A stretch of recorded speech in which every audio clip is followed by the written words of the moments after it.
My name is Dave Valdez, I'm Emilio Padilla. Angelo Martinez.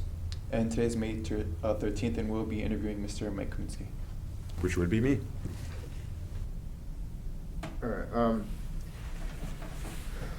So, what neighborhood did you live in growing up? All right, the neighborhood where I grew up was near 68th and Morgan. I grew up on 67th and Warnemont, and that was in the city of Milwaukee. My dad was on the Milwaukee Fire Department, so we lived within the city limits. Those were the days when they still required the fire and police and city workers to be residents of the city. So on the block, as I was growing up, they built a couple of public schools. So there's 67th Street School was the grade school that came in first. Then they had a middle school or junior high. It was Bell Junior High, Alexander Bell, and then later on they built Hamilton, which is Alexander Hamilton High School, as I was growing up. So when I was really young, our neighborhood had mostly, there were woods. It was some old area that still had some farms. When my subdivision first came in, when my mom and dad moved there, we had dirt, gravel streets for our residential streets. Our houses were built on originally. They paved later. And I can remember even as a kid, they used to take, environmental people would go crazy nowadays, but they used to take the waste oil that the city had. They'd put it in oil trucks, and they had a little sprayer down on the bottom, across the back, and they'd oil the roads. It was gravel and dirt so that you wouldn't get all the dust coming up all the time. We used to ride around on our bikes following the oil truck as it was spraying down fresh oil on the street, so it was kind of cool. But I actually went to kindergarten at Milwaukee Public School at 67th Street School, and I went to Catholic schools after that. So that was the neighborhood where I grew up. Who did you live with? Any siblings? I had two brothers. An older brother was 2 years older than me, Gary, and my younger brother, Jeff, is just a little less than 4 years younger than me. So it was my mom and dad, and over time, 3 brothers. And in that neighborhood, when I was first born, my mom and dad lived in a house in the area of 26th and Oklahoma, 26th and Eden, or Ohio, so it was close to where Pulaski High School is and St. Luke's Hospital. And when I was born, they still lived in that house. I think I was not quite 2 when they moved to 67th Street. So my younger brother, Jeff, was the only one who was born while we lived in the new neighborhood, but that's where we grew up. What was your relationship with your neighbors like? Did you have any friends in your neighborhood? Oh yeah, our neighborhood, you have to remember this is post-World War II. So I was born in 1954. My dad had fought in the war, a lot of the people all growing up, and there was a lot of good economic activity. People were in a really good mood. The war was a really tough time. You know, as you guys are studying history, millions of people throughout the world killed, many millions. So that was what was the baby boom era. You hear about the baby boomers, but that kind of roughly ran for people being born between 1946, right after the war ended in 45, and early 60s, they say 63, 64. So I was right in the middle of that. So there were tons of kids and young people. So my neighborhood was filled with kids. I had just a bunch of friends, and we had, with the school being built there was a big playground area between the grade school and the middle school, or the junior high. And they had a program where they'd have someone supervise the playgrounds during the summers at all the public schools, and they were open, Monday through Friday, first thing in the morning about 8 till about 3, 4 in the afternoon or whatever. And we'd all congregate there for everything from playing basketball, tetherball. We had softball leagues between the different schools. We'd get on our bikes and ride back and forth to playgrounds. So I had a lot of friends. My best friend, who is still my best friend to this day, growing up, that I hunt and fish with. And in fact, my wife and I are godparents to one of their sons. He and I grew up, and we actually, my mom and his mom would meet walking us around in a stroller in the neighborhood. So we're only a month apart in age. He came to my second birthday party, and a month later I went to his second birthday party.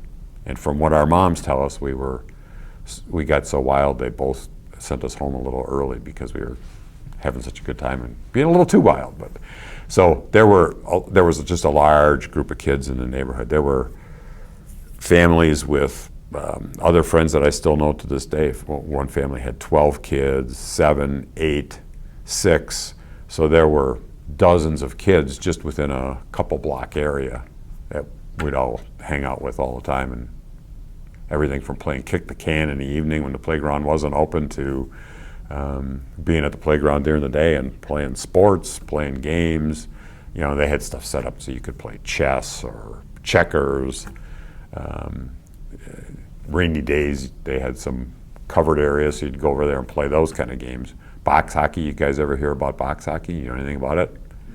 You'd build a little box. In fact, I've got one at home. I built it for our son as he was growing up. And they'd make it out of an old vegetable crate, lightweight wood, put some slats. There usually were like three spaces, cut a little slat, take a popsicle stick and a bottle cap from soda.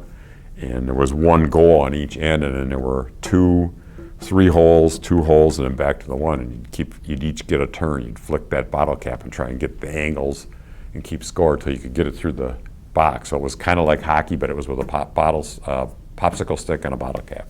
It's a lot of fun. It still is, but we improvised that. We didn't have video games. We had box hockey. What was your mother and father's occupation? My mom and dad, like I said, they met after the war. My dad was a Milwaukee firefighter when they were married. And my mom had worked for the phone company, and she did until my older brother was born. Once he was born, she was a homemaker and mother to us while my dad worked. She did, as we got older, work as a crossing guard for the city to cross the kids coming back and forth in the morning, coming to school, at lunchtime so a lot of kids lived in the neighborhood. They'd go home for lunch, come back. So she was there when they let out to go to lunch, when they came back, and then after school to help them across a couple busy streets. 68th Street was a busier street. Morgan was a busier street, so she would be there to kind of control traffic. You've seen crossing guards in the city yet. And she did that to earn a little extra income because it was important for them to send us to Catholic school. So that helped supplement the tuition payments to go to the Catholic grade school and high school. Do you have any stories your father told you from his experience as a Milwaukee fireman? Oh, lots. And I promised you guys I'd tell you a little story about Summerfest in the early days, and it relates to my dad being in the fire department. But, I was used to understanding about the fire and police because my dad's father had been a Milwaukee policeman. He was retired, obviously, and I knew him, my grandpa. And my mom's father was also a Milwaukee fireman. So going way back in the day, he had to retire a little early. He actually had a heart attack while he was riding on the fire engine, because especially in the old days, they didn't have all enclosed cabs. They stood on the sides and hung on a bar. And he had a heart attack while they were going to a fire, and actually fell off the truck. He got somewhat injured, but my dad worked. They would transfer you every so often, so you'd work at different firehouses in different neighborhoods around the city.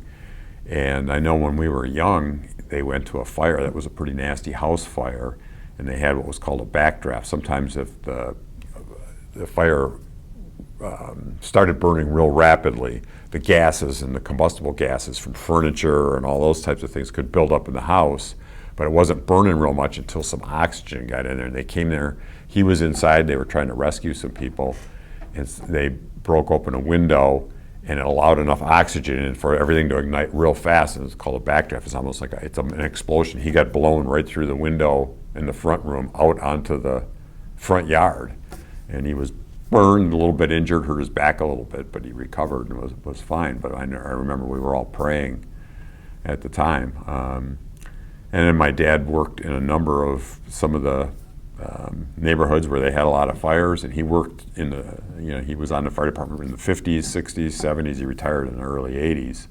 But in the 60s was also the time of a lot of the Vietnam War protests, racial riots, and the race riots. There was, people were doing some of the things you saw a couple of years ago with, it was reminding me of that when the BLM riots were going on. People would start fires. They would firebomb houses and homes. The fire department, my dad was right on 21st and State, not too far from here, and there was a lot of rioting activity was happening in the inner city, and they were getting called out on what they called it a fire run. And he would come home dead tired because they worked 24-hour shifts. They'd be called out 20, 30, sometimes more than 30 times a day to go to different fires. They'd start dumpsters on fire. They'd start vacant houses on fire. They'd show up at the fire and they were getting rocks and bricks thrown at them. So it was some tense times. For a while at the height of the riots, I think it was 1968, they had to call in the National Guard, so there were some National Guard guys riding on the fire rigs to try to protect the firemen who were trying to put out the fire from the people who started the fires from the rioting. So, that's one story I can remember. But I remember being in those kind of neighborhoods. He had a lot of fire runs, and they took pride in kind of being he was in his prime then, being one of the firehouses that put out a lot of fires and got called to a lot of fires. It was kind of they took pride in their work, pride in being on the fire department. But I can also remember every time, because I spent, every other day. In those days, they worked an average of about 72 hours a week, but they would work 24 hours, off 24 hours, work 24 hours, off 24 hours, work the third 24 hours, and then they'd have 3 days off. So that's kind of what their schedule. So every other night, we were at home. My dad wasn't there for 24 hours. He'd leave at 8 o'clock in the morning and come home the next day after he got off his shift at 8, so he'd get home maybe 9 in the morning. But whenever we heard sirens, whether it was police or fire, my mom always stopped us, and we always said a prayer for the firemen and policemen to keep them safe. I can remember that from the time can remember. And because obviously it was her husband, my dad, but obviously, and knowing it from the stories from my grandpa being a policeman and her dad being a fireman. So that was another memory that stuck. But do you guys want to hear the Summerfest story related to that? Okay. This would be a good time because Summerfest started probably late 60s, maybe early 70s. I don't remember. My dad was, at that time, he was stationed at a house on 1st in Virginia. When Summerfest first started, the grounds now are really nice. They've got them all developed. It's paved. Well, that was mostly a lot of vacant land, and somebody got the idea of having rock bands. This was kind of you guys have heard of Woodstock, the Woodstock era, and the counterculture and everybody rock and roll and let's go nuts. And so somebody got the idea of having a big rock concert, and they got the city to approve it. Well, they had it at the Summerfest grounds, was mostly just a big vacant lot, a lot of gravel and just a road going in there. It was kind of a dirty mess. They put up some makeshift bleachers to have the bands play at, makeshift stages. And 60s was also when young people were really starting to experiment with a lot of drugs. In those days it was LSD, a lot of the other things. We heard about all this stuff growing up as kids. And so it was kind of a drunken, drugged out rock and roll music party with a lot of crazy stuff going on, and people doing some lurid things, plus they'd get drunk. By the end of the night, they'd get wild. So I remember my dad, that was the first or second year they had Summerfest, and they'd get called down there for emergencies during the week, and they started a fire. Well, they started a couple fires at the Summerfest during the festival, people being drunk and whatever, and it was a pretty good sized fire. So I remember my dad saying they drove in the gate to get into Summerfest, and some guy was my dad said he could tell he was on drugs, and they were going there to put out the fire. He jumped right up on the fire rig because they had the running boards that my grandpa had fallen off. He jumped up right where my dad was a lieutenant, and he was riding in the passenger seat, but they had an open cab, so you could it wasn't like it was covered. Guy was really drugged out, jumped up and said, "I'm riding with you." And my dad always told the story. He said, "You're not riding with us." He just punched the guy, and the guy rolled off the truck and rolled into Summerfest. So that was one of my Summerfest stories. But it got calmer over the years and turned into more of a professionally run thing. But it was pretty wild party in the early days. So. Did your family go to any houses of worship? Was religion a big part of your life growing up?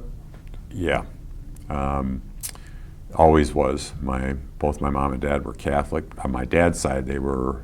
His parents were both of Polish descent, so they came from Poland. Has always been a very Catholic country. My mom had some Norwegian and some Luxembourg and ancestry on her mom's side. Her mom. My grandpa on my mom's side grew up in the Chippewa Falls area north. They were farmers, her mom and dad. Her dad, the Norwegians tended not to be a very Catholic country, so he actually grew up, a Norwegian Protestant. He lived down the road from where my grandma lived, but they had Luxembourg. They were more Belgian, Luxembourg, kind of French, German, a little bit background Catholic. And so he knew her growing up, but when he had come to Milwaukee to look for work, he worked a couple jobs before he got in the fire department. He used to tell me some great stories about coming down here. When he came here to look for some work well before they were married, and then I think my grandma came later, but they met. But he was a convert. When they courted and got married, he converted to Catholicism. He was a very strong Catholic, so I grew up with that my whole life. I grew up, baptisms, First Communion, confirmation were all big events to celebrate. My mom's side of the family, she had 3 brothers and 3 sisters. I had a lot of cousins. My dad was an only child. He had one brother who died shortly after childbirth. But, everybody, we always went to Mass. We went, like I said, my mom and dad worked hard to get us through Catholic school. And grandparents on both sides were good, devout Catholics, and it was an important piece of our life. So it revolved around church activities, which included anything from sports to all the things you do at church. In those days, it was a very family-oriented place to go for.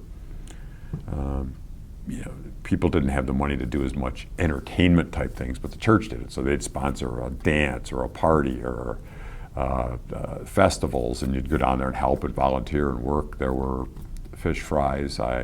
When I started in grade school and did it through high school, they'd pay me to go and wash the dishes at the fish fries, which happened on Friday night. So go there on Friday night, and people would bring all their dirty dishes. I had to keep turning them around, and I was the dishwasher.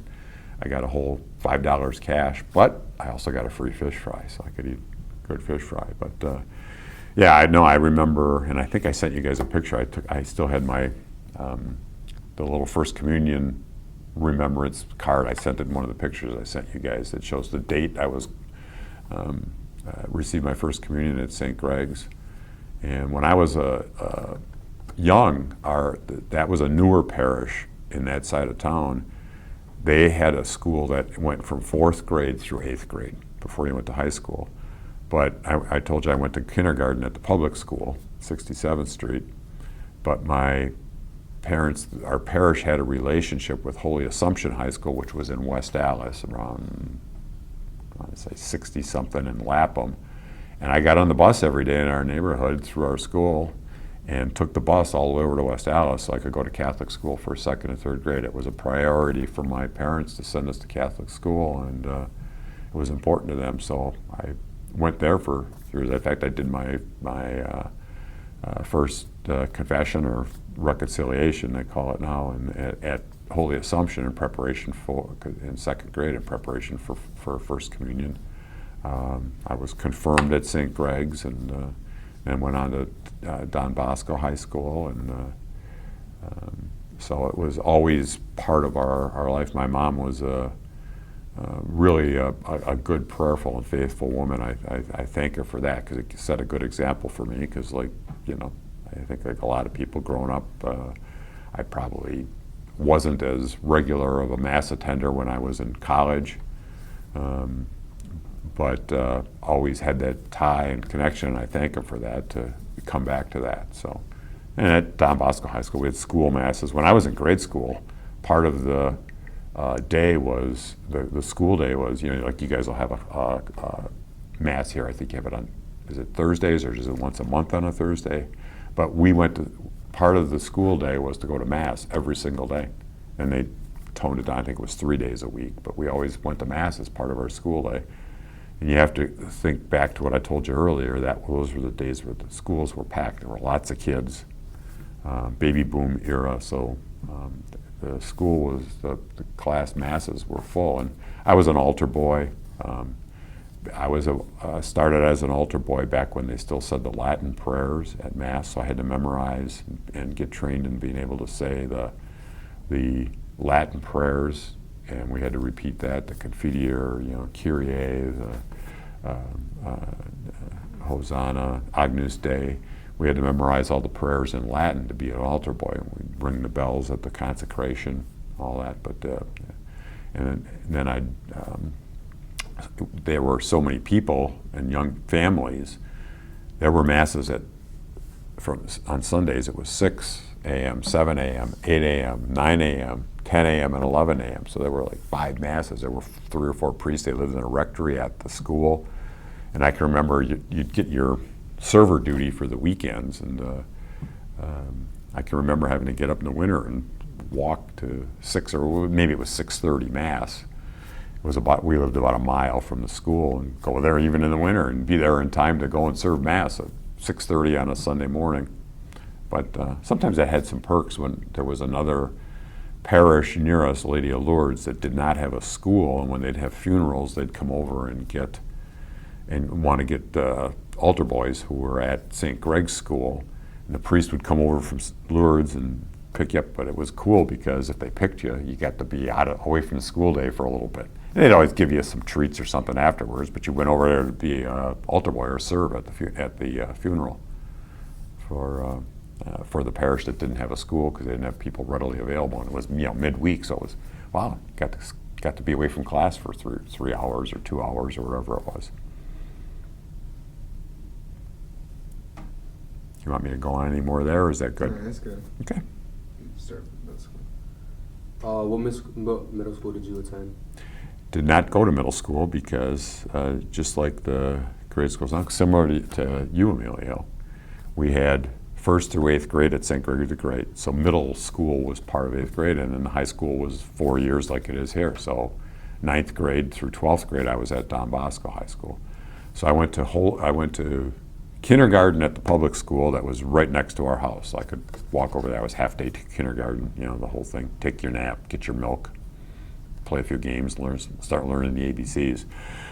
Then I went on the bus for 1st, 2nd, and 3rd grade to Holy Assumption Grade School in West Dallas, and then I was at 4th through 8th grade at St. Gregory the Great School on 68th in Oklahoma. That school is still operating, it's still there.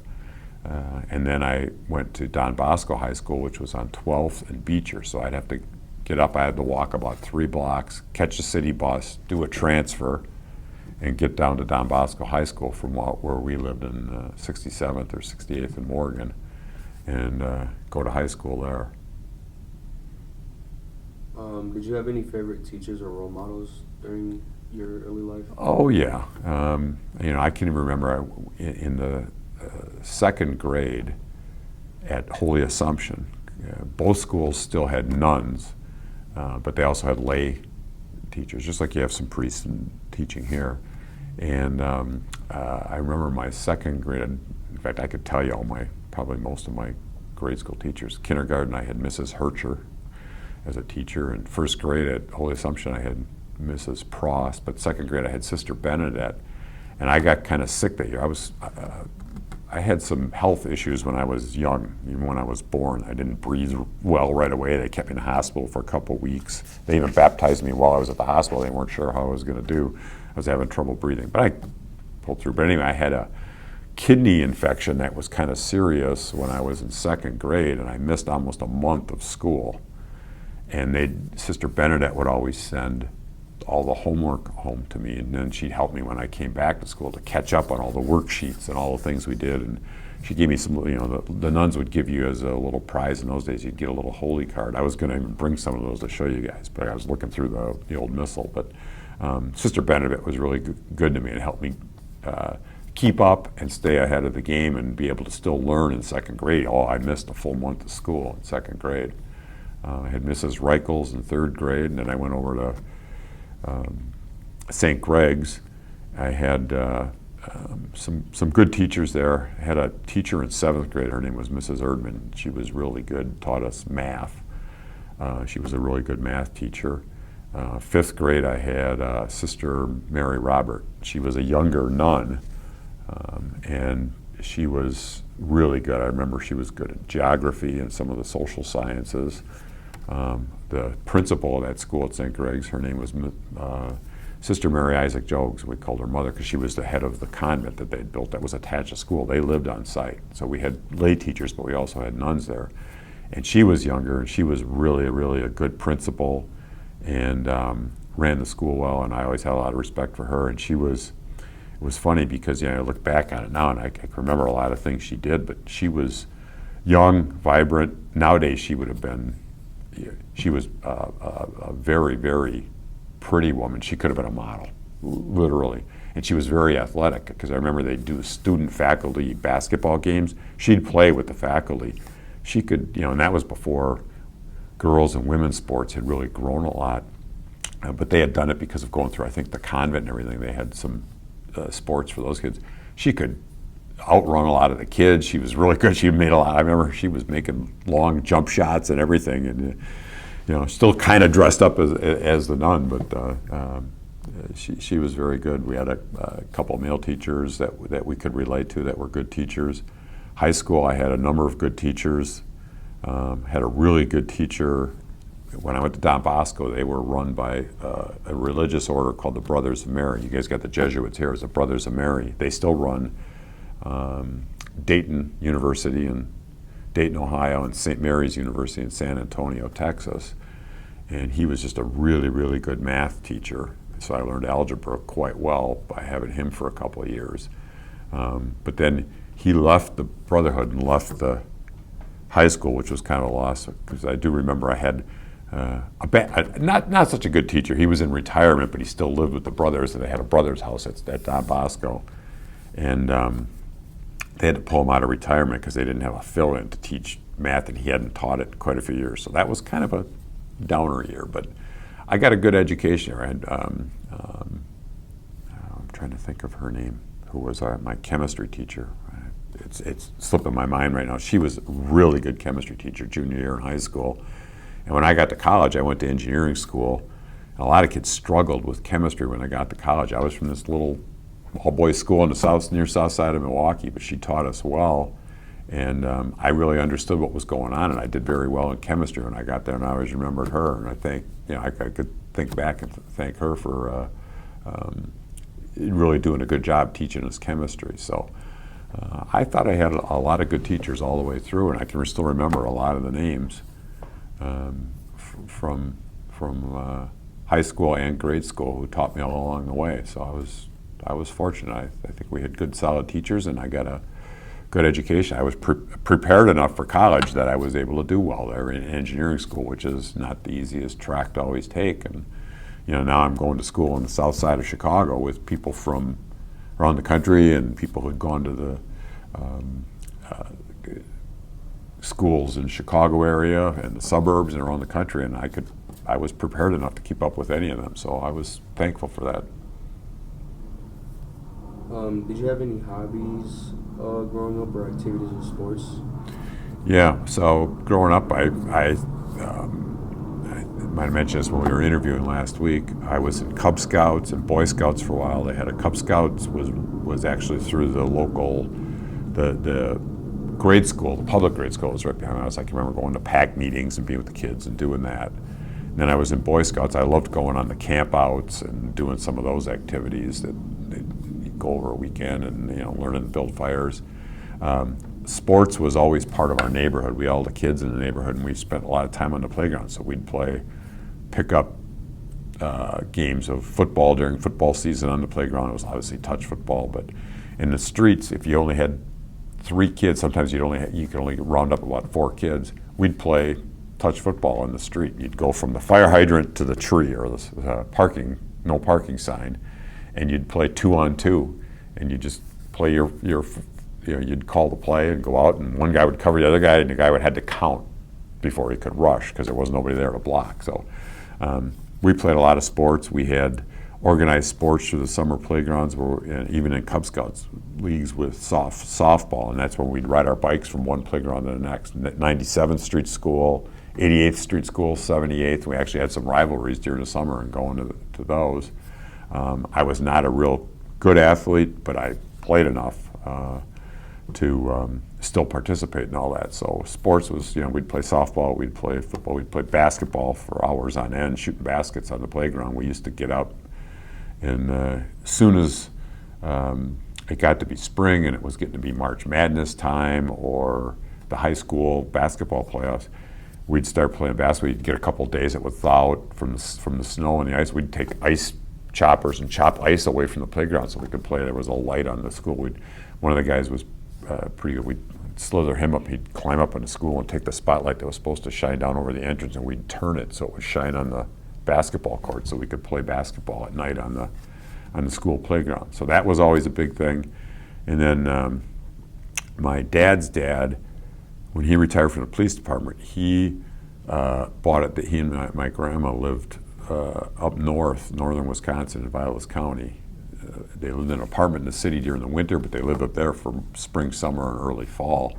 And so I grew up going up there for our vacations, learning to fish and to hunt. We'd go up there. So we did fishing in the summer, deer hunting, and then as I got older, I'd go with my dad because he was a big duck hunter. Being in the fire department, a lot of firemen did some hunting, and one of the reasons was they'd have off during the week so they could go on a hunting day during the day, which I don't know how my mom put up with all this because he'd work 24 hours at the fire department, come home, go with his buddy on the fire department on their off day to go hunting, come home at, after dark at 6 o'clock at night from being hunted up at Horicon Marsh, duck hunting, and have supper, and then he'd get up and go to work the next day to go back at the fire department. But so I grew up, I grew up learning about it, fishing and hunting, and my dad taught us, and he taught us how to handle firearms safely, and it was always a big event.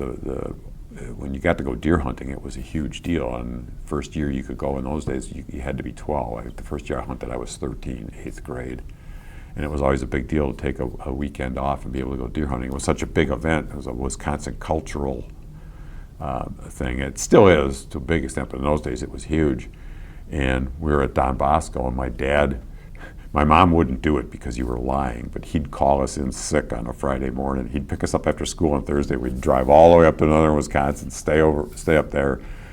Got to play hooky, really, take off on a Friday. So we'd be ready to hunt Saturday till noon on Sunday, and then drive back all the way to be back at school on Monday. So all those things were fun. And then we just did things on our bikes. A lot of things were neighborhood, family, and friends oriented when I was growing up. So we, like I said, kick the can was a huge deal. We'd take our bikes everywhere. It was a little safer back then. You could do it, but we'd go neighborhood to neighborhood and go and meet up with other guys as we got a little bit older. That was our transportation. When I was at St. Greg's, till the weather got really nasty in the winter, we'd take our bikes back and forth to school every day. Pull in, lock them up in the bike rack.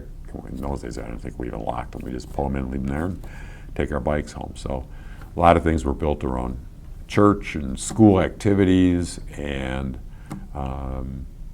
neighborhood activities. A lot of family, a lot of friends.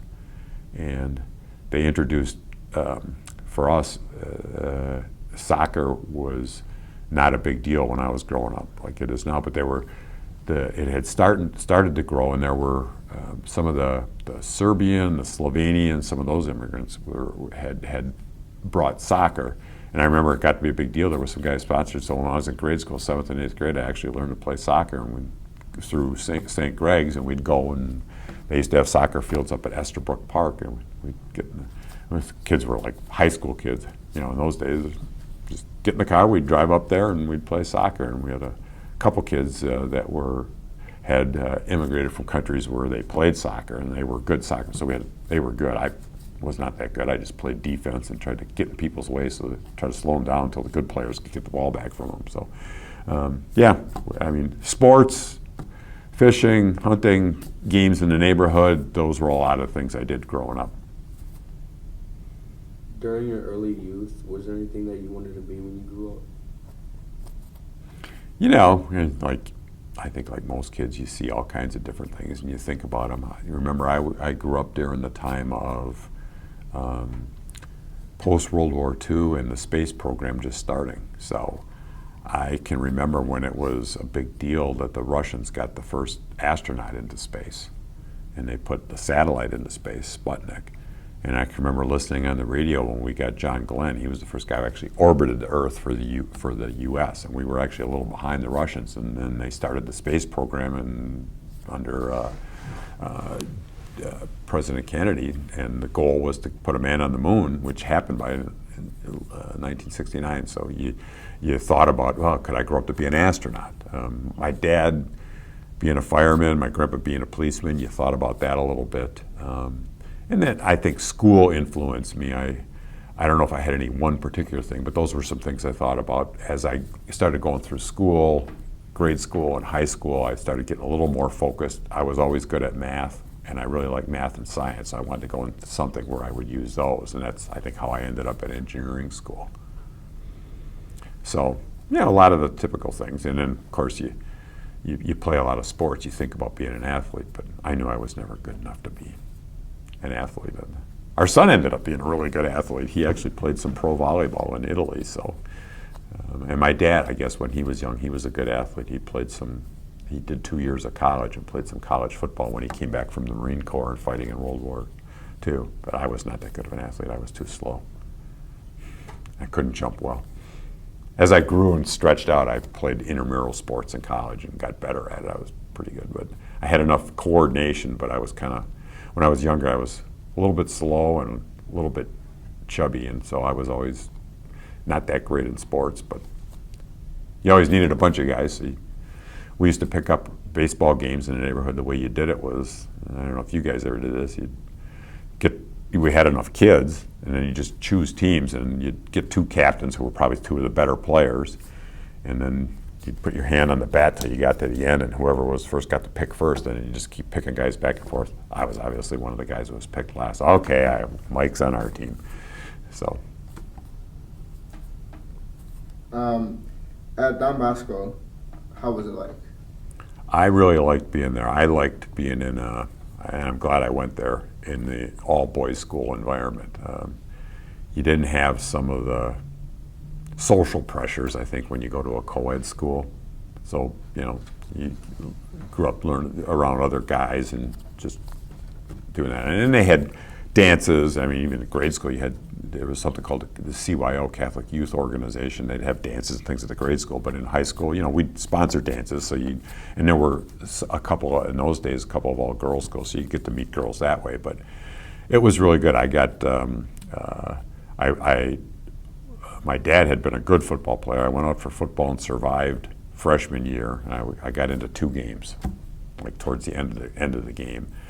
And then I went out for football sophomore year, and Don Bosco was a really good sports school. So, and at that time we were, had won state a couple times, and we had 3 brothers that were the Georgie brothers. A couple were 2 years older, and one was my class. I got out there, I was like the second day of practice in my sophomore year, and they were in practice, and they ran a big sweep. We had an all-state fullback, and the other Georgie brother was older. He was an all-state guard. I got flat and knocked on my back, and he ran right over me, and I realized, I got to get out of here. This isn't going to do it. So I turned in the blocking dummy and went. But I got involved with activities there. I helped out with a friend in the photography club. I had a couple friends who were team managers. I used to help out with some of that.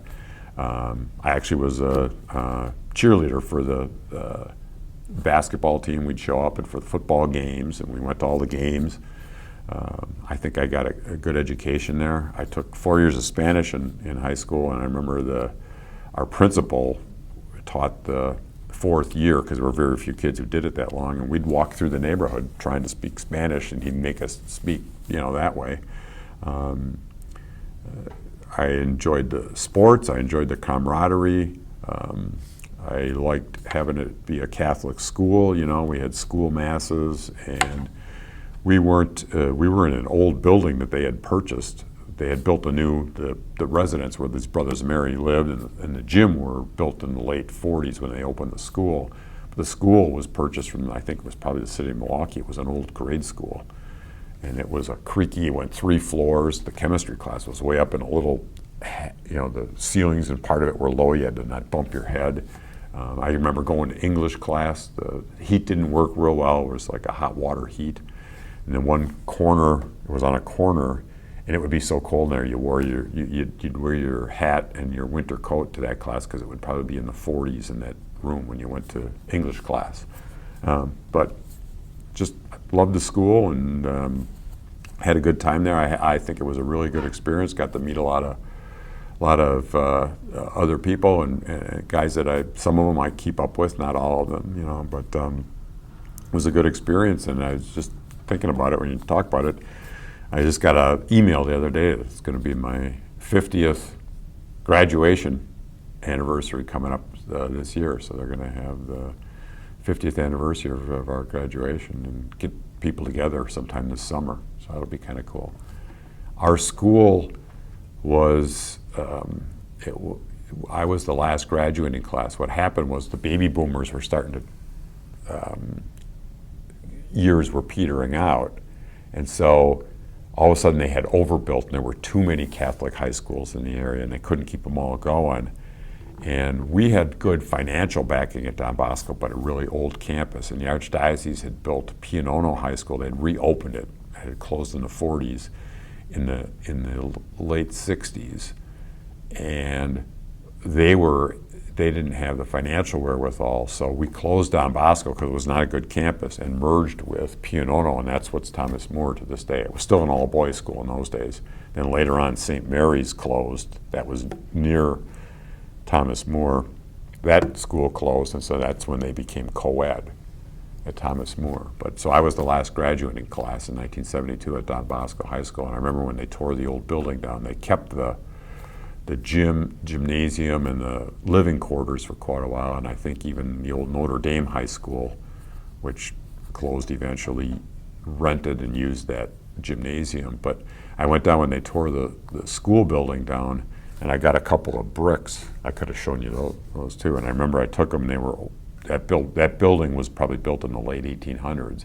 And then a couple of my friends from high school, we went down and got bricks, and you could kind of scratch in just with a metal tool or a screwdriver. I put DB72 on there, and I still got one of those. I used them as bookends for my bookcase. When I went to college, I took those with me, and those were my bookends for my college textbooks when I was in college. So yeah, Don Bosco was a very good experience, and good mix of faith-based and good education. And to me, I was appreciative to go to an all-boys school, and we had a good time with it. And we had the rivalries with Marquette, as I'd talked about a couple times. So you guys were probably our biggest rivals, because both schools were always really good in sports. Did you have a job in high school?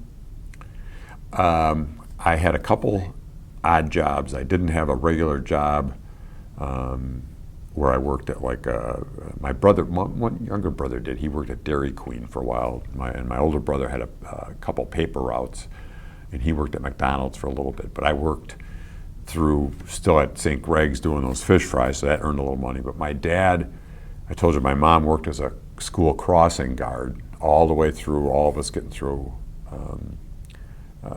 even high school, to help come up with enough money to pay the tuition to let us go through Catholic school.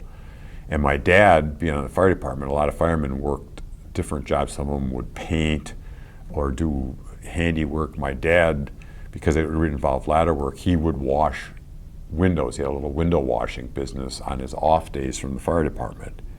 and because firemen are comfortable going up ladders, second, third story, and whatever. And so there were a lot of times I'd help him on weekends, or he'd pick me up right after school and do some of his jobs late, and I could help him go to people's homes who were hiring people who were older but maybe had a little money. We did a lot of jobs up on the North Shore of Milwaukee, where there were some of the richer homes in Fox Point, and I can still remember going in there. And what it would do is he'd work on the outside and I'd work on the inside, and he'd be up on the ladder washing the outside of all the windows on people's house, and I'd be washing the inside, and then he'd pay me some to work with him. So I did with him on that. So that was one of the other main jobs I had to earn some money in high school. Was there a special spot around Milwaukee that you and your friends would go to? You know, when we were growing up, we had the school right on our block. So a lot of our activities revolved around being able to have those playgrounds. So sports was a big deal, and then some of the other playground games during the summer. So that all summer we spent our days, almost every day there. There were games they'd invent. We'd use an old broom handle, so you had a skinny stick, and when the softballs would get knocked around, we'd be playing softball, the covers would eventually, the bindings would break and they'd come off. We'd save the cover, stuff them full of, we used like nylon stockings we'd get that were worn out from our moms, or other stockings. You'd fill it, sew it back up, and we played what was called mush ball, because you could play it on a shorter field, because you'd have to try and hit that ball with the broomstick and didn't go that far, and then you didn't play with a glove or anything, and you'd catch it with one hand. And so we'd all kinds of things like that. But a lot of our activities revolved around the neighborhood, taking our bikes and then going on the playgrounds.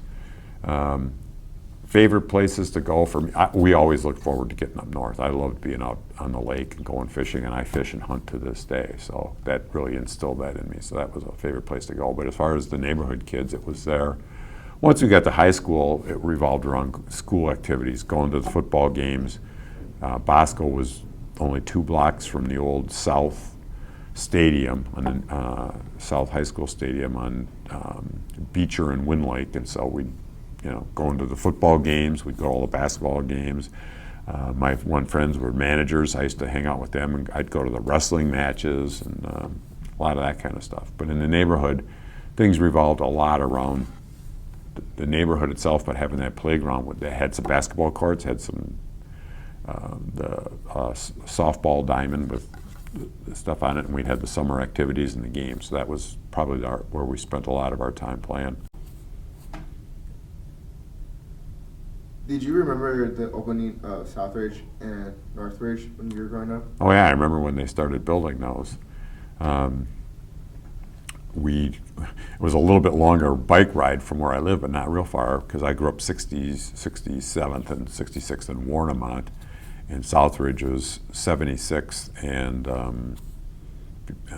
Street, and between what was that, Botsford or Cold Spring and Grange.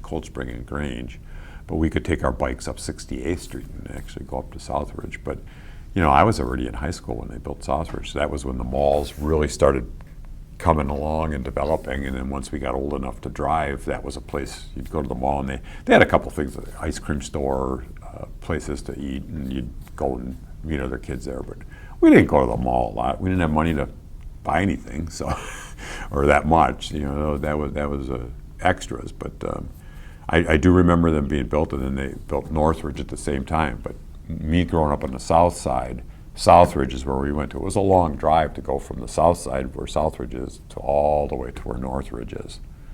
And Southridge is still hanging on with other things there. Northridge, just for a while, it just didn't make it. I understand they always were losing money, and then they tried a couple different things there, and I think now it's just a vacant site with some, distribution centers or that kind of stuff up there. But I do remember those being built, and that happened about the time I was in high school and into college when they finished them and started expanding. So I go back a lot longer than Northridge and Southridge, and they're already old.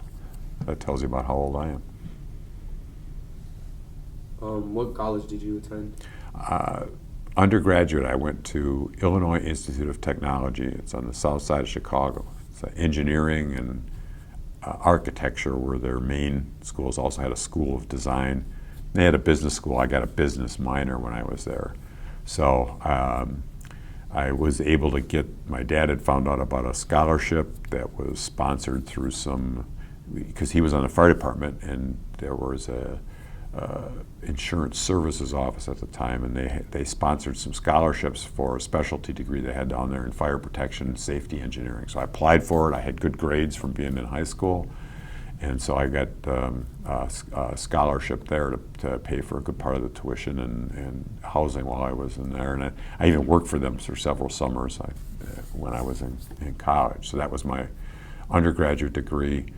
I worked for a consulting firm later on, but then when I was working at Wisconsin Electric, which we can talk about later if you want, but I then went to night school and got my MBA at Marquette University here in town through night classes after we were married, and I was living back here in Milwaukee. I worked when I got out of college in the Chicago area for about 3 years first.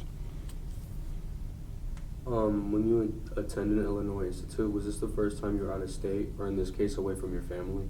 First time probably away from family for any extended period of time. I mean, I'd gone up north to stay with my grandparents a couple times. My dad would drive me up there, and then he'd work and come back and get me. But yeah, that was the first time I was really away. So that's when you started, all of a sudden you were thrown into it, even through high school and everything. I was at home, lived at home that last summer, and then Illinois Institute of Technology, IIT, is not in the greatest neighborhood, near south side of Chicago. So it was, there was a lot of crime in the neighborhood not too far from there. And I can remember my parents taking me down there and going on there, and my eyes were like wide open. Okay, they just dropped me off on 33rd Michigan, and I went into the dorms. I started off in the dorms and getting dropped off for college. It was, holy cow, what is this place? But there were a few fraternities that were actually in housing that was on the campus, because off-campus housing would have been unsafe in that neighborhood. And they call it Rush Week, but they were trying to get people to join the fraternity. It cost a little bit more to join that, and I worked some extra jobs while I was in the fraternity to help pay that extra cost.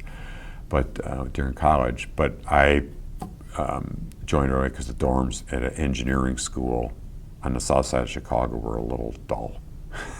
And so I still have some of my closest friends I keep in touch with, a couple of them from going through college at IIT and living on the south side of Chicago and being a part of a fraternity, and that was a real good experience. But it was a little eye-opening. I can remember being in school on the south side of Chicago, and you'd get those dreary days when winter started coming on and be a little bit cold or foggy or rainy, and you could see downtown Chicago from the south side where we were, but it looked kind of gray and bleak. Going to chemistry class that started at lectures were at 7 in the morning. I can remember being a little lonely and homesick, and yeah. But that was my first experience being really away from home for anything other than a Boy Scout camp out or something like that. Were you the first person in your family to go to college? No. I have an older brother, so he was always interested he was a little more focused on kind of knowing what he wanted to do. He liked the idea of being out to sea and at sea, so he ended up applying for it. He went to the U.S. Coast Guard Academy in New London, Connecticut. So he was 2 years ahead of me. He went to Don Bosco as well, and he had graduated, and he went out there. So he was at Don Bosco. My dad, when he came back from the war, he worked a little bit, but then he went back to, it's now UWM. At that time, it was called Milwaukee Teachers College, and he did a couple years of college there, but he didn't finish and get his degree. And part of it was they had a football team then. I think part of it was he got to play football. He was a 3-sport athlete in high school and a really good athlete, and then he had been in the Marine Corps. So he did have 2 years of college classes, but he never graduated. So my older brother and I were the first ones to go to college and graduate. My younger brother ended up not going to college. He went into sort of the trades. He was like a heavy equipment operator working for the gas company. What was it like living in a frat house? I loved it. I had a great time there. You have to remember, this wasn't a frat house like you'd go in. I don't know if you guys have ever watched the movie Animal House. You should go back. I'm going to give you an assignment. Find that movie somewhere. It's probably not politically correct anymore, but it was made in the 70s with John Belushi and everything. It's hilarious. You'll love it. But you know, we had a lot of camaraderie in the house. I ended up learning a lot of things and started taking some leadership roles. By the time I left, one year I was the officer in charge of scholastics, because you'd take freshmen and you'd assign them to an upperclassman in the rooms we had in the fraternity house to give them some guidance and be a mentor for them, so you'd learn how to study. Because starting there and going to engineering school, it's a step up when you get to college.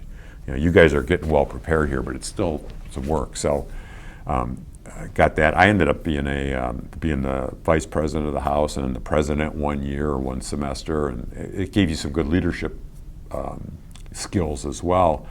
But we got along well, and you know, we did have a focus on academics and scholarship there. But there were everything from, that's where I had finally grown. I was a late bloomer, but I've grown, got taller. So we had intramural and interfraternity down there. They played. Chicago area they still do it.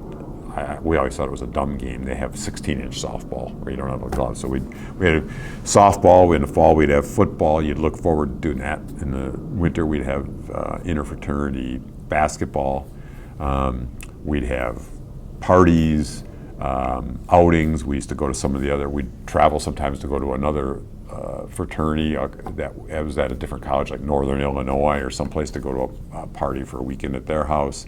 So you just got to know a lot of guys, and you kind of grew up and started going from being graduating high school and being a adolescent young adult to really starting to get into being an adult and learn how to do that. It was in Chicago, it was in the city, so we didn't have a lot of money, but you could take the L train down there and go downtown, even sometimes on the weekend, and you know, they had the museums and the lakefront and that kind of stuff. But the fraternity was a good experience. Met a lot of good friends. We were tight. We did things together and looked out for each other. And you know, there was some focus on both social life, so that was nice. But it wasn't. I wouldn't say our fraternity was. Again, this was engineering and architecture school. It wasn't drunken, wild parties and you know, wild sex parties going on all the time. You know, like you might hear about fraternities at some schools, if they're a big party school. But we still had parties, and we did our share of goofing around stuff too. You know, we'd bring beer barrels in and have beer on the weekend parties. You have to get a permit and tell the school, but they had lowered the drinking age in those days to 18 for beer, so we could do that. And I do remember we had some guys, like there was a guy in our fraternity who he worked driving truck for a friend who had a beer distributorship on the north side of Chicago, and he had access to getting beer real cheap. Well, we worked out a deal. We had soda machines in the fraternity, and we had a relationship with somebody who fed the vending machines. It was a 7-Up franchise. And he'd come in, we'd fill the soda machines. So we had a couple on the first floor, but we had some one on the second floor. And so we'd just order the cases. We had to pay him for all the soda, and we'd fill the machine. You'd put a quarter in. It was 25 cents for a can of soda. Well, since we were filling the machines, there were 2 slots on the second floor, and of course we weren't supposed to do this, but they were the beer slots, so you could get old style beer for 25 cents a can on the second floor. Now, we didn't drink during the week because you were busy studying and work and everything, but you know, on the weekend you could go up and for 25 cents you could get a beer instead of a 7-Up. So we did some partying and had some fun too. But it was a good experience. I enjoyed my college years, and being in a fraternity as much as you might say it was a social life for being in a kind of a stodgy or little more technical school in engineering and architecture. So what did you do after college? After college, I interviewed with a couple of companies. I took a job with a company called Shure Brothers in Evanston, Illinois, so it was on the north side of Chicago, and they had an opening for a safety engineer, because my degree was in fire protection, which was a little more like mechanical engineering, a lot of, because sprinkler systems, plumbing, alarm systems, gaseous systems that extinguish fires, but then we also had a couple courses in safety. And I worked there in their plant in Evanston. They made microphones. In the day, they were the top level microphones that they supplied to like all the celebrities, everybody who sang on stage. But in those days, we had vinyl records. It was all albums. And they made, their big product was the cartridges that picked up the sound when you'd put on turntables. And they were like the Cadillac of the industry, so they built those. So I worked there for about 3 months, and I really didn't like it. And an opening came up at a consulting engineering firm that had a safety group, but they had a fire protection group. And so after only about 3 months, I had applied there earlier than any openings. They called me, and I switched, and it was a much better fit for me. And I learned a lot there about fire protection. And we did consulting to everything from working for some cities to help them lay out and do studies to see what how they should lay out their fire department, where they should place fire stations, how to do that, to designing and working on helping companies do inspections at their industrial facilities for where to put sprinklers, where to put smoke detectors. We got a contract with, and I had a real good mentor there that I worked under, a contract with a captive insurance company of the National Paint and Coatings Association that we helped do all their inspections of paint plants. They did the insurance for places that made paint, Valspar, Sherwin-Williams, and we'd go and inspect their plants, and then you'd have to do drawings of the layout of the plant, test their sprinkler systems, their gas systems, their smoke detector systems, look for any dangerous hazards and help them try to fix them. Fire doors, learn about construction, all that kind of stuff, which I had learned in college. While I was there, I actually taught 2 semesters back at my college at IIT. I'd drive down and taught on a couple classes on construction in the fire protection program. And then there was a fire at a nuclear plant called Browns Ferry. It was a part of Tennessee Valley Authority in Tennessee in like '76. And it was in a cable room. They had a lot of cables for all their safety systems, and what they had realized, or they hadn't figured it out when they did all the design, they had backup systems. But this one fire started shorting out all the cables, including backup systems, and they had a pretty dangerous condition where they couldn't control, they were almost lost control of the safety systems to shut down the nuclear reactor. And the consulting firm I was with doing fire protection did a relationship with another consulting firm out in Tennessee, and we developed a lot of safety programs, and all of a sudden the Nuclear Regulatory Commission got very interested in looking more closely at fire safety, because they realized it was an exposure that they hadn't thought about as well. And that was when the nuclear industry was really building up. And so we developed some programs, we did inspections, we developed training programs for the people for engineers and operators of the nuclear plants. I went to a number of different nuclear plants to do inspections. We trained people that would come into our campus. We developed this whole training program that I got involved with. And ultimately, through that, I got exposed to the utility industry that was operating nuclear power plants. And they were starting to hire fire protection engineers. And after about 3 years working as a consultant, that's how I ended up at Wisconsin Electric here, because they ran the Point Beach nuclear plant up the road. But one of the big inspections I remember doing in the late 70s, I was actually at in like 1978. We went and did a big fire protection study at 3 Mile Island nuclear plant. You guys might have heard about that. They had an accident back in the 70s. It was a big deal back then. They had to shut it down, but they actually had it was after we had inspected it, but they had a partial core meltdown, which could be dangerous at a nuclear power plant back there in 1979, but I had been there in '78. So that opened me up to a whole different, that was cutting edge technology, because that 70s and 80s was when a lot of the nuclear plants were built up, and that came out of the nuclear program for nuclear subs and nuclear powered aircraft carriers in the Navy, so we're all Navy people. So it was brand new technology to use that to create steam to spin power plants. And a lot of those are still operating now. So that's when I moved up to Wisconsin Electric. I was in engineering there. Worked for that for quite a while. In fact, I ended up working in the nuclear department at Wisconsin Electric, but then I went back and wanted to do some things more than engineering, got my MBA, and it all kind of tied back together because fire protection being somewhat related to insurance, because insurance companies are always worried about fires and things that could cause a lot of damage at a facility. And then with the nuclear business, I ended up moving over and working while I was working on my business degree in the insurance risk management department at Wisconsin Electric, because we bought all the insurance for the whole company. And then I kind of expanded from there. When I got my MBA, I also got involved with investments and the investment committees for the pension plans. And we had what's called a nuclear decommissioning trust fund. I think we talked maybe a little bit about that when we were interviewing, because they were actually putting away money to eventually, when the plant shuts down, they'll have to take all the radioactive materials and ship them off to and clean up the site so that there's not radioactive contamination in the site, and bury it at a nuclear waste repository. So that was a big fund. So I got involved in that. So I kind of evolved all through the years. How did you meet your current wife? We actually met when we were in college. So she was really a rarity, because in the 70s,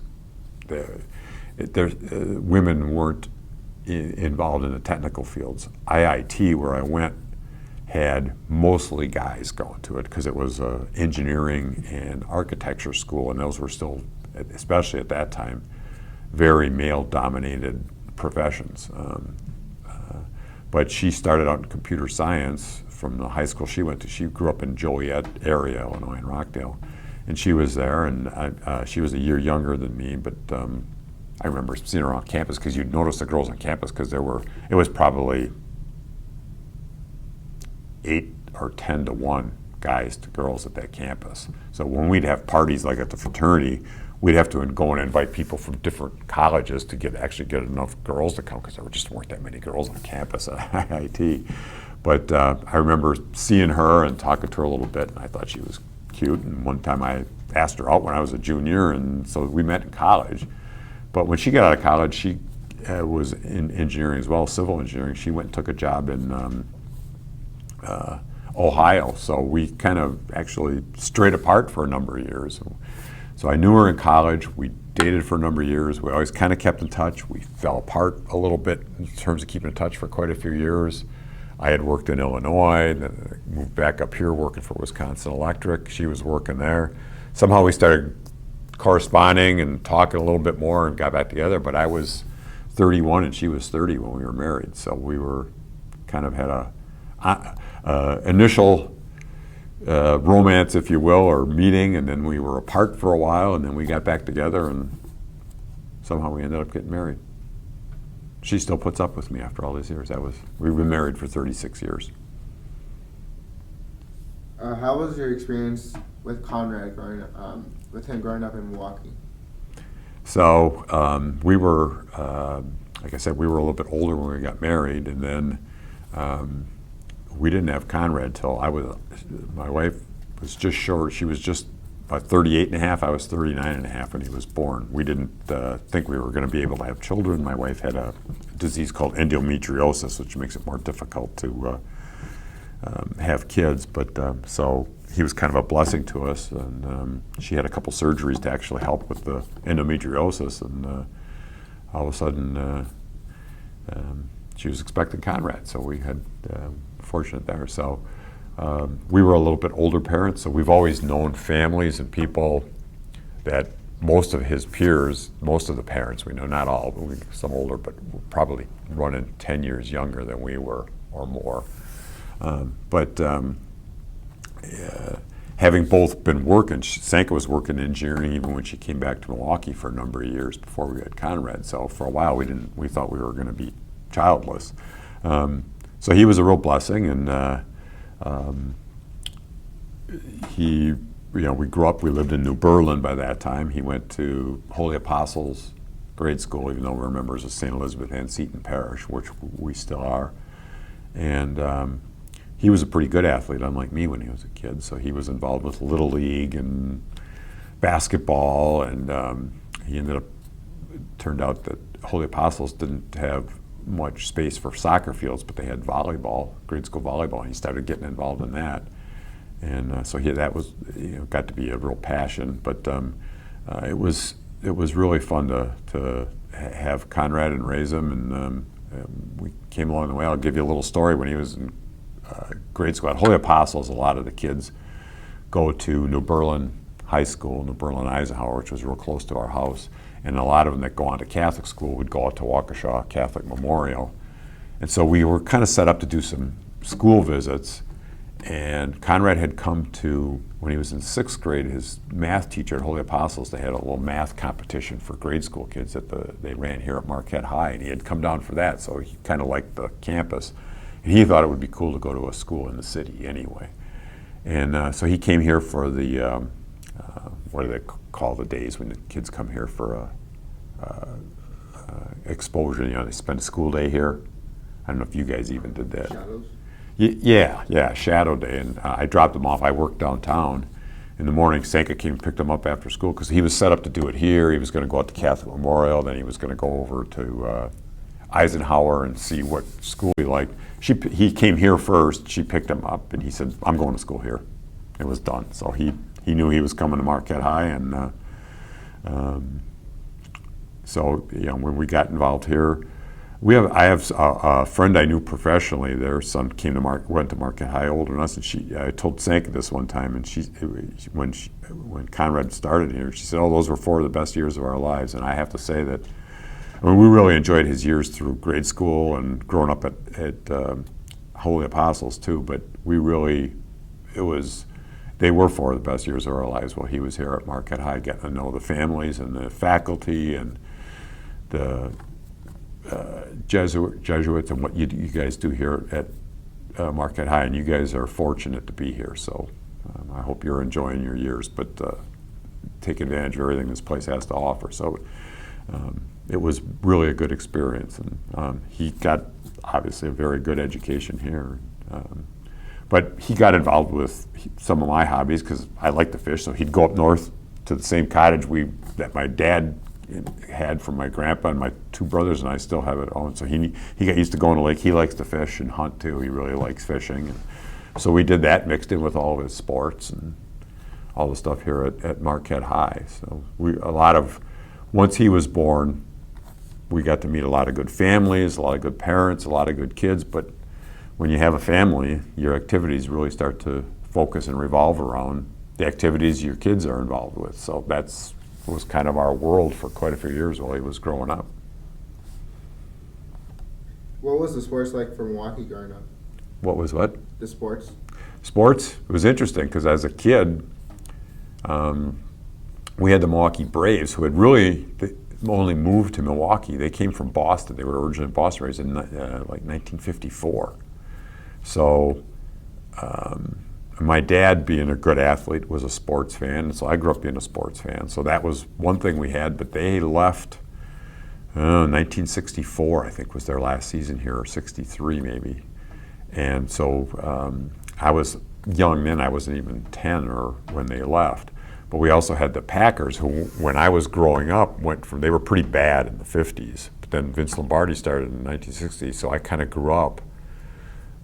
My memories of learning about sports were early on with the Braves, but then following the Packers, because that was the big deal. So you followed Packers and you followed UW sports, especially football.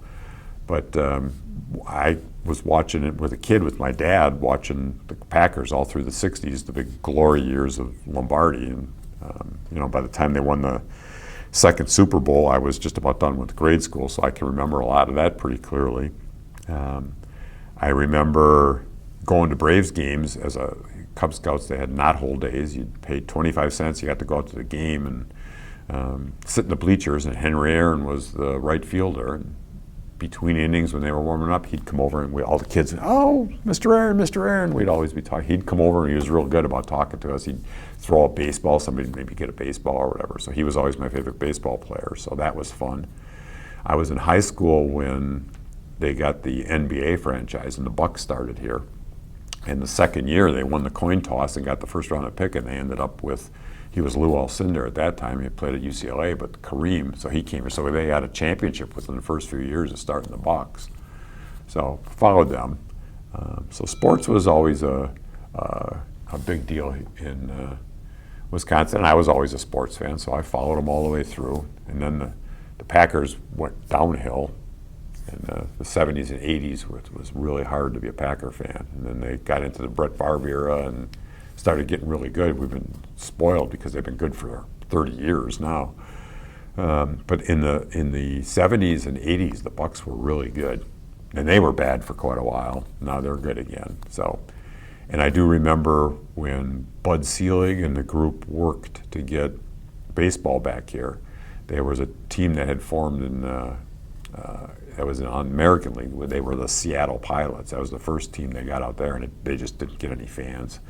And so they were going broke, and they put together a consortium and got baseball back to Milwaukee. And so they had only played 1 or 2 years. They were the Seattle Pilots, and they brought them back here, and County Stadium got started. So we didn't have baseball for about 5 years. It was, I think, 69 was the first year, and that's when I started high school. So 69, 70 was my first year in high school at Don Bosco. My brother was 2 years ahead of us. Opening day, we skipped out of school at lunchtime. And they kind of knew a lot of kids were going to do it. I went to opening day. This is the truth. I went to opening day of the Brewers, the first baseball game they played here when the Brewers came back, started. They started baseball here when we were in high school. And by luck, usually in those days it was outdoor stadium. Usually opening day was awful in April, but you could go back and look. It was a real warm day. It was in the 70s. We sat in the bleachers and got sunburned. And cheered like crazy. They got beat, but they got some hits. I think they got beat, but it was fun to have baseball again, so that was fun.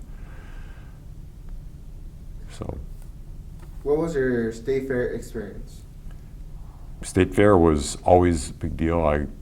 My parents took us when we were kids, and the state fair's got a lot of history going back. I don't know when they really started, but it was cool to go out there and see the rural kids coming with showing the animals, and so you'd always go and see everything from the pigs to the sheep to the cattle and the cattle exhibitions. And then it was a big deal because you had the Midway with the Ferris wheels and some of the rides, the Wild Mouse roller coaster, to the food.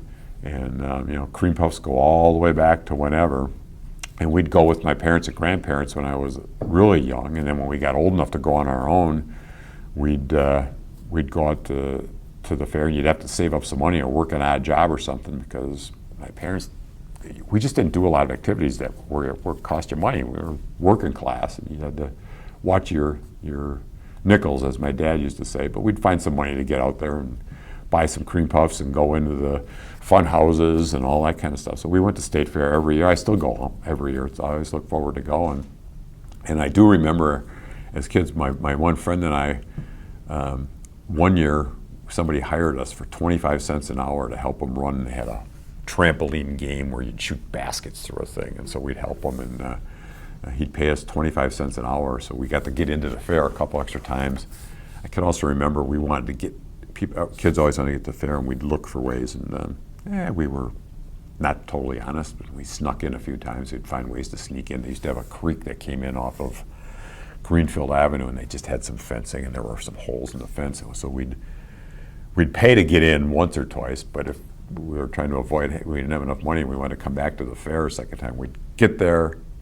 I don't know if we took the bus or bikes, but we'd go down, follow the creek, and then went through this tunnel, snuck through the fence, and it would come up in the area where they used to have the DNR building, and you'd look around and try and sneak in. Sometimes they'd catch you, say, "Get the heck out of here, kid," but we'd sneak into the fair. So always went to State Fair. It was always a good time. It was fun to see the animals, and I can remember things like my grandpa smoked cigarettes, and goats like tobacco. They'll eat it. We'd be seeing the goats. I can still remember him taking a cigarette and come up to the fence and he'd hold a cigarette in there and they'd eat one of his cigarettes. So little things like that. But everything from the rides to the cream puffs to seeing the animals, it was always fun to go to State Fair every year. You had mentioned that your grandparents were part of World War I and II. Was there any stories that you can tell about that? Yeah, I can think back of a couple things. So my mom's dad and my dad's dad both fought in World War I. They were both in the Army. They enlisted in the U.S. got involved in World War I in, I think, 1917. So they were only over there for about less than 2 years because the war started in 1914. It dragged on. It was typical Europeans, kind of like what's going on now with the Ukrainians and the Russians, where they'd get entrenched and they'd just fight for years and people dying and getting killed. But the U.S. got pulled into it, and the U.S. was always, especially in those days, okay, if you're going to go over there, let's get this thing over with. We can't be having people die forever. So they went for 2 years, and my grandpas both told me a couple stories. I mean, they saw some awful stuff over there because in World War I was when technology was really picking up. You know, there were a couple wars where technology really increased. Civil War was an awful, bloody war, but there was a lot of technology. That's when long-range cannons and artillery and things like that got developed. World War I was aircraft got involved, so there was bombing and fighter planes. Artillery is when the first real use of tanks. The Europeans had this trench warfare, but they also used chemical weapons, so it was bad. I mean, there were a lot of people died, and it was just kind of bloody. Nobody really making much progress. But I can remember a couple of interesting stories. One grandpa told me when the war finally ended, they went in and occupied Germany as part of the armistice, and he said he can remember going to. They had like ice skating rinks, some of the places in Germany. And of course, we had defeated the Germans, so that was under control of the Allies at that time, like England and France and the U.S. And so they got to go to like these skating rinks, but all the soldiers who had been in the German army weren't. They were under wraps, so they got to go out and go. He said they asked the girls who were the Fräuleins who were in Germany to go skating. World War II obviously was really nasty. My dad was in high school when it started. He graduated from high school and joined the Marine Corps in 1944. He was only 17 because his birthday was in July. And my grandpa signed for him because if you were under 18, you had to get permission from your parents. My grandma wouldn't sign, but my grandpa did. She was nervous and scared the whole time. So he trained in Parris Island, South Carolina. He was in the Marine Corps, went over to Guam towards the end of that. Was a big battle, but then he trained there, and he was on the landing when they fought the Battle of Okinawa, which was towards the end of the war in 1945, but that was a terrible, bloody battle. That's when the kamikazes were used in a lot by the Japanese because they were really losing the war at that time, and they had gotten it down to be, ugly like the Russians are, where it's war of attrition and just see how much damage you can do. And so they were just dive bombing them into things, and they were just trying to cause as much damage and kill people to drag it out. But that was a nasty, bloody battle. He saw some bad things there. He was in combat, he said, for 93 straight days. So it was a nasty fight. Then he was training again to go, and they were going to have to invade Japan, which was going to be awful. And then with the dropping of the 2 atomic bombs, they finally surrendered. But he's then, because he was in towards the end, after having been in Okinawa, he was in the occupying force that occupied Japan right after the war. He was there until middle of 1946. But he said when they first landed there, and I know something historic that he saw. He had a friend from Wisconsin who was in the Navy, and when the surrender papers were signed, they were signed on the USS Missouri, and the Marines were stationed on some other things. He got my dad in, and they were, I don't know if they were on the boat, but they could see the boat when they actually signed the armistice or the surrender on the USS Missouri. But then when he occupied, when they landed I think it was called Yokohama Naval Base in Tokyo. My dad he was in what was called the 6th Marines, which was made up of the old 1st Marine Division and the 3rd Marine Division that had gotten decimated in the Battle of the Philippines. The Japanese had taken a lot of prisoners and held them throughout the whole war. There weren't that many left. They didn't treat their prisoners well at all. A lot of them died. And my dad can remember the first thing they did, because they didn't know what was going to happen and couldn't trust it, so they entered this base, and the commander of his regiment, they went in, they were full battle, all their stuff, and ran up on all the docks and into all the buildings.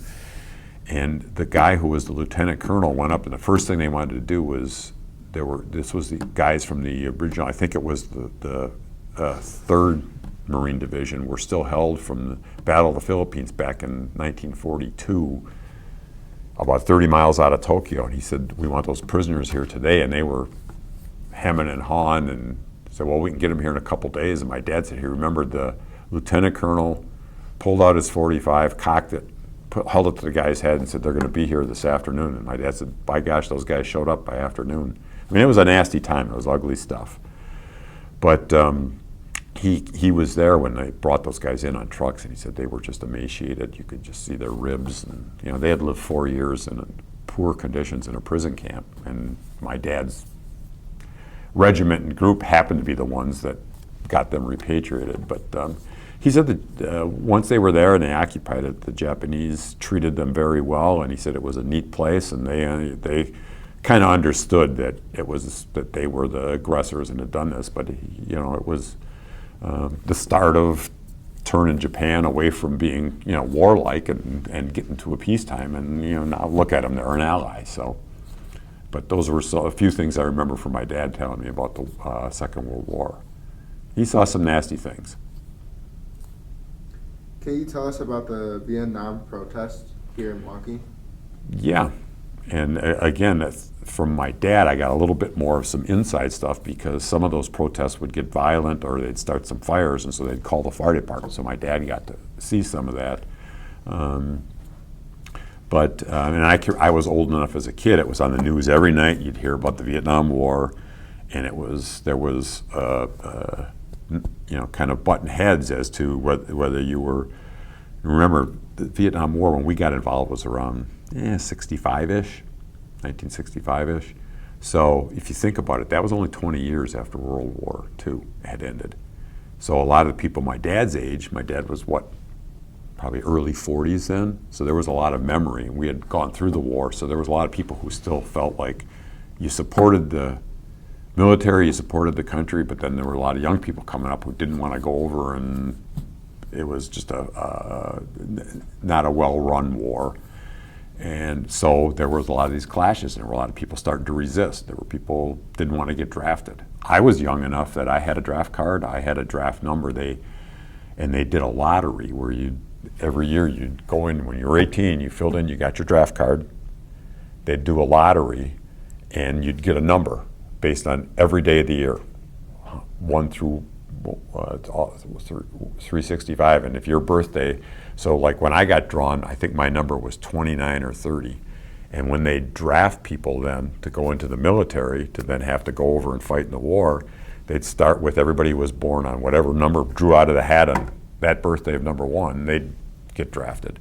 So and it usually they'd draft so many people a year because you'd serve 2 years, come back, and then they'd get the next guys. Because that went on, it was like 71 or 72 before we got out of there. And I graduated high school in 72. My birthday was I would turned 18 in fall of 72. I got my draft card and they drew it, but the war had ended and they stopped doing the draft. Otherwise, I was sure would have been drafted and gone over there. But anyway, so there was a lot of protests going on, and my dad was, he was in the Marines. He had fought. He thought people should go and do their duty. Other people didn't. So there were big protests. That he got called a couple times to some things going on at UWM or whatever, and he couldn't see somebody burning the flag. I remember one time he came home and there were some young people there, college students. I was the hippie era and the whole thing, and they were burning the flag. And you got all guys in the fire department who had fought in World War II. My dad said I remember him telling me he took the flagpole the guy was trying to burn. They wouldn't let him do it. And he grabbed those guys and the police, and they threw him down the stairs and said, he took the flag and saved it and said, you're not going to do that. But it was also an era of, like I said, there was a lot of controversy, because there were reasons we shouldn't have been there, reasons you should, and it was just an ugly time. And I think that was one of the first times that there was a huge resistance to, should we do this or shouldn't we? And there were protests every week, if not every day, of young people, and they were clashing both ways. There were other people who did what they had to do and stuck by it. I had a friend that I was in 8th grade with in high school. He had an older brother. I remember him. He was at St. Greg's with us. He was probably 3 or 4 years older. He got drafted. He went over. He was killed in Vietnam. So I knew people had touched us directly too. So it was, I remember the funeral happening at our parish, and there were several people. So there were tough times. And like I said, I think when we interviewed, it was a funny time, because at the same time that tension was going on, we were also going to the moon, and we landed on the moon in 1969, and there were all kinds of new technological developments. So it was also an exciting time. And you just, well, right now there's things that are going on that I think if you look through history, there's always times where there's divisions and crises and controversy, but there's also developments and good things. It's part of history that, nothing's painted with a rosy picture. Not everything is great. Not everything is as bad as it seems, but not everything's as great as it seems. And, we struggle on, but kind of going full circle, that's where having family, community, faith, I think all those things help build you towards trying to keep a positive outlook and trying to do the right thing. You don't always, but and also trying to work together to solve those problems or to overcome controversies and crises. Try not to be somebody that makes them worse, but there were some bad things going on, and there were some pretty nasty protests. And I can remember when I don't know if you guys have any knowledge or heard about the Kent State shootings. You've heard that? There was they had to call it the National Guard. There was Kent State University in Ohio. Have you ever heard the song? Who was the guy? 3 dead in Ohio. But there was they were throwing rocks and Molotov cocktails at the National Guard, who came to try to hold the peace, and it got out of hand. And National Guard guys, somebody pulled. There were some shots fired, and there were a few students who were big protesting, and they actually got killed, like 67, 68-ish, and so it was a crazy time. It was cool because rock and roll was really developing, but then a lot of rock and roll, and some of it was built around the Vietnam protests, and so there was everything from cool stuff going on to a lot of pushback or controversy or defiance songs and things too. People didn't want to get drafted.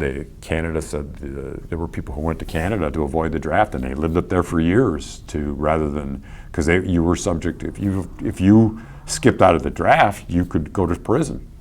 So just pluses and minuses. But I grew up through all that. I saw it all happen, and I guess in the long run, I still think we moved forward and got better. What can you tell us about the civil rights movement here in Milwaukee? I think we talked a little bit. I talked about a little bit earlier with my dad being in the fire department, but with a lot of that happened especially after some of the things that Reverend Martin Luther King was going, and there was the things going on down south where they really were still resisting, because they still went all the way back to, they were still really practicing segregation back there. When I was a kid, that was going on. It didn't happen in the north, it was in the south, but a lot of people had migrated away from that to the north, and there was a lot of industry up here. Milwaukee built had a lot of factories that supported the auto industry. Auto industry, started out of Detroit, but it was all through Ohio and Indiana and Michigan and Illinois and Wisconsin. I mean, we had American Motors. So there were a lot of black who had migrated north for the jobs, and they could equally get jobs up here. But there were still tensions, you know, and it was, you know, the north side where a lot of the black community is now was still where a lot of them lived, and so there was, when the assassination happened, you know, think back, there was the assassination of Kennedy happened in '63. And that was a shocker, caught people off guard that people would actually do that. It just now we see so much between terrorists and all this stuff. It's kind of like people get numb to everything going on. Then you had Martin Luther King got assassinated. Was that '67 or '68? One of those 2 years. And then then they had the civil rights legislation that was passed in '64, but there was still a lot of resistance. And with some of those things happening and going on, there was a period of a couple summers there where the summers were very, very violent. You know, Detroit got burned almost to the ground, and that happened. Milwaukee had some pretty bad riots here. A lot of fires, a lot of violence, people being killed. There were policemen shot and killed. There were citizens shot and killed. There were protesters shot and killed, and it was an ugly time. There was a lot of controversy and conflict going on back and forth, but you know, you could go back and read about it. I think progress got made through it. People realized, hey, you can't do this through violence. They lived and worked together here all that time. Some of that still remains to this day, where people still have mistrust, but I think over time, it also was you know, kind of an awakening. We can't live with violence. We got to live together, and so a lot of positives. I don't know. You look throughout history. There's between ethnic and religion conflicts. Things have always happened, continue to happen. You got to keep trying to move forward. But those were still days when there was real. It wasn't as much of a legalized segregation here, but definitely neighborhood segregation, and there's more mixing now than there was back then, in terms of people learning to live together. And now I think people are really starting to move around, but there's still also some pretty good segregation among neighborhoods. And I think that happened back when my grandparents probably grew up in the early immigrant neighborhoods. There was an Irish neighborhood and an Italian neighborhood and a Polish neighborhood, but you know, the racial thing was another whole level that was all the way through, remnants of it happening with segregation, starting probably around the turn of the 20th century. After the Civil War, things were starting to mix, but the South just didn't want to let go, and then it kind of grew from that. And then with the you know, Supreme Court decision, have you studied Plessy versus Ferguson from the late 1800s? A completely wrong, bad decision, but that allowed segregation to occur. So I think things were getting better, and they actually got made worse for 50, 60 years. And then you had to go through the controversy from that getting reversed in the mid-50s till into the late 60s and the 70s for people to start to get used to the idea that, hey, we're all in this country together. Let's work together. And I think we've made progress since then. And you know, to make an analogy, I think you're seeing some of that today. Look how long have we had Roe versus Wade? Wrong decision. If you look at the legality, there's no way you can justify that Supreme Court saying that, just like there was no way you could justify them saying that in the Constitution you could have segregation. It wasn't in there. Roe versus Wade. So now we're probably going to go through some turbulent times moving on from that, but it caused more separation instead of working together. So I don't know, it gives you just some of my perceptions. But I was a kid, you know. Let's see, 1968, I was 13 years old when I graduated from grade school, but I can remember seeing the stuff on the news, things about the Vietnam War, things about the racial tensions, things about the riots. You'd see things about the marches with Martin Luther King. That was on the news at night. It was on the evening news. That's all we had at that time. You'd see it. So there'd be reports from the Vietnam War, reports on that, reports on the riots. But then you'd also see they'd cover wall-to-wall coverage all day when there'd be a space launch, or they'd come back, or when they landed on the moon or made it to the moon and into the 70s and technology, it'd be cool to see concerts and what's the next new album? You move from the early rock and roll and Elvis to the Beatles to see some of the heyday of some of the stuff that the groups that came around when I was in grade school. So all those were kind of going on at the same time. So there were positives, negatives. I kind of grew up in the middle of a lot of that. Would you say that there's a big difference in Milwaukee today than what it was in the past? I think so. When I was younger, Milwaukee was a very industrialized town. By the late 70s, industry had been moving out, or some of those industries had been run down. Steel industry, some of that, and even the car industry. And there was some deterioration. Downtown, when I was a kid, was kind of a dead place. When my mom was young, you went downtown. When I was growing up, you didn't go downtown. It was not very safe. It was not very good. Now it's, you go downtown. There had been a lot of growth from the post-World War II area with the baby boom. So the suburbs grew up, so people moved to the suburbs. In my estimation, I'll give you my view on it, I think it was a bad decision to do and introduce, they did forced busing to try to desegregate the schools. When I was a kid in the 60s, the schools were neighborhood schools. And even though there was some division between the black neighborhoods and the white neighborhoods, people went to school in their own neighborhood. They grew up in a family, they walked to school, you could walk home. When they started doing the busing, and there were people who were just adamant that this was the way to do, you should integrate. It forced, you had little kids, third grade, having to get up early in the morning, go on a bus, go halfway across town. I don't think it helped, I think it hurt, and I think some of that has remained to this day. And the public school system has deteriorated. That's one thing I've seen. The Milwaukee public schools were really good when I was a kid, including in the black neighborhoods. It was well run, they had good teachers, you got a good education. It's really deteriorated. On the other hand, downtown had deteriorated. There wasn't much business downtown. It had moved out. The downtown was kind of a dead place. Nobody went downtown. To now it's revitalized. A lot of people have moved to live downtown. So that part of it is good. So it's just kind of a flip or a turnover in it. But now some of the areas ringing downtown have really deteriorated. And I think a big part of it is the school system has gone from being good to being bad, and it's hard. Again, I encourage you guys, just be thankful you're here at Marquette. It's a good thing because it's hard. You could still get a good education in the Milwaukee public school systems, but it's a lot more difficult, and I think that is a drag on kids who go through that, being able to get educated well enough to see positives and getting a job and getting into the workforce as they get older versus getting involved with what they see and getting pulled into gang activity and not really giving themselves a chance to get a head start in life.